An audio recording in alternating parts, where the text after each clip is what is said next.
Excel ಕಟ್ಟಾಗಿ ಜಮೀನಿಗೆ ನುಗ್ಗಿದ ಕೆಎಸ್ಆರ್ಟಿಸಿ ಬಸ್ಸು. ಬಾಗಲಕೋಟೆಯ ಗೋವಿನಕೊಪ್ಪ ಗ್ರಾಮದ ಬಳಿ ಘಟನೆ ನಡೆದಿದೆ. 60ಕ್ಕೂ ಹೆಚ್ಚು ಪ್ರಯಾಣಿಕರಿದ್ದಂಥ ಕೆಎಸ್ಆರ್ಟಿಸಿ ಬಸ್ಸು 5-6 ಪ್ರಯಾಣಿಕರಿಗೆ ಸಣ್ಣ ಪುಟ್ಟ ಗಾಯ ಆಗಿದೆ ಅನ್ನೋದ್ರ ಬಗ್ಗೆ ಮಾಹಿತಿ ಇದೆ.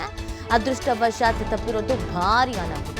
ಗಾಯಾಳುಗಳಿಗೆ ಬಾಗಲಕೋಟೆ ಜಿಲ್ಲಾ ಆಸ್ಪತ್ರೆಯಲ್ಲಿ ಸದ್ಯಕ್ಕೆ ಚಿಕಿತ್ಸೆಯನ್ನು ಕೊಡಿಸಲಾಗ್ತಾ ಇದೆ. ಇದು ಎಕ್ಸೆಲ್ ಕಟ್ಟಾಗಿ ಜಮೀನಿಗೆ ನುಗ್ಗಿರುವಂಥದ್ದು ಕೆಎಸ್ಆರ್ಟಿಸಿ ಬಸ್ಸು.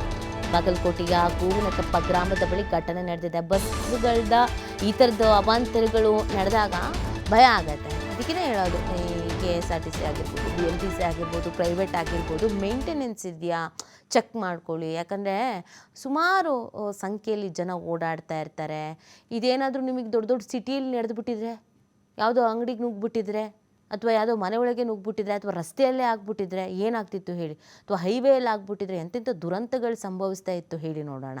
ಏನೋ ಜಮೀನಿಗೆ ನುಗ್ಗಿದೆ, ಒಂದು 3-4 ಜನಕ್ಕೆ ಗಾಯಗಳಾಗಿದೆ ಅನ್ನೋದ್ರ ಬಗ್ಗೆ ಮಾಹಿತಿ ಇದೆ. ಯಾಕೆ ನಾವು ಈ ಬಸ್ಗಳು ಅಂದರೆ ಹೆದರ್ತೀವಿ, ಬಸ್ನ ಪ್ರಯಾಣ ಅಂದರೆ ಜನ ಹೆದರ್ತಾರೆ ಅಂದರೆ ಇದೇ ಕಾರಣಕ್ಕೆ. ಬ್ರೇಕ್ ಫೇಲ್ ಆಯಿತು, ಅದು ಕಟ್ಟಾಯಿತು, ಇದು ಸರಿ ಇಲ್ಲ, ಸರ್ವಿಸಸ್ ಮಾಡಿಸೋದಕ್ಕೆ ಏನು ರೋಗವೋ ಗೊತ್ತಿಲ್ಲ, ಅಥವಾ ಚೆಕ್ ಮಾಡಿಸೋದಕ್ಕೆ ಅದು ಏನು ಪ್ರಾಬ್ಲಮ್ಮೋ ಗೊತ್ತಿಲ್ಲ. ಒಟ್ಟು ಜನರು ಜೀವದ ಜೊತೆ ಆಟಾಡ್ತಾ ಇರಬೇಕು ಇವ್ರುಗಳಿಗೆ.